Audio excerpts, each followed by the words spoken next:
Deja, thank you.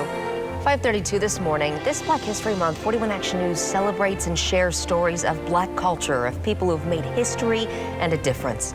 For one woman in KCK, she decided to devote time to documenting the history of the Quindaro Townsite. All new this morning on 41 Action News today, reporter Bryant Madrick spoke with her about the book she hopes will educate a whole new generation. Quindaro, his history in our own backyard. His past fascinates Karen French. Quindaro was really built in like a year. I mean, we're talking major hotels and houses and stores and commercial properties and banks. Once a town, ruins are all that's left. According to the Kansas City, Kansas Library, abolitionists lived here, and this area was part of the Underground Railroad, helping enslaved people escape to freedom. Of course, the historians know it, but the children in school don't know it. That's why French, a longtime KCK resident, decided to write a book making sure an important part of Black history and American history is not lost. My book is very culturally diverse, and I include everyone. And that's why the subtitle, All Together Now, is how people from all races and cultures came together to work on a collaboration of building a free port town in Quindaro. French calls her book creative nonfiction.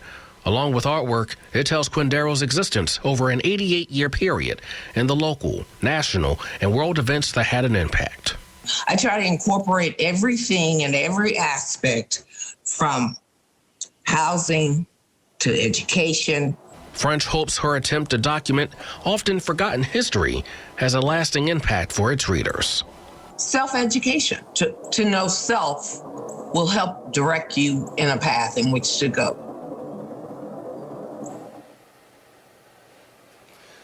You know, in doing this story about Quindaro, there is just so much history and so many different topics that cover this one area. You know, one area is, of course, the Underground Railroad. And in the Quindaro neighborhood, there is a museum called the Quindaro Underground Railroad Museum, where you can learn more about that important part of history and how it impacted that neighborhood. Back to you. It's really powerful when she said the kids in school don't know this history. Right. Bryant, did French tell you when her book will be available? Yeah, that's really the big question. This is the cover to that book. French tells me that right now the book is complete, but now the process begins in getting it published. She tells me that probably should happen by the end of this year, and right now details on how you can get it still being worked out. But it's a process that, once again, she hopes will be all wrapped up by the end of the year.